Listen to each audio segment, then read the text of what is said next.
So I stayed. I stayed because in the end, the only way I could hold this up was to suffer under the weight of it.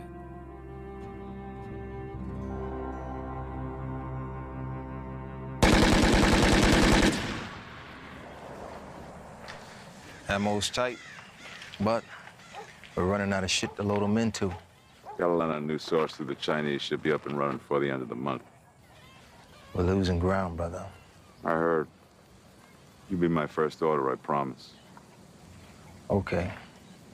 So, help me out with the dry goods.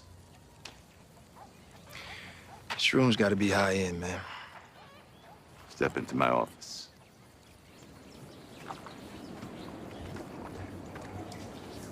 How's it going, Prospect? Good.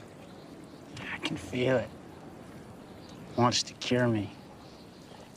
It's cool.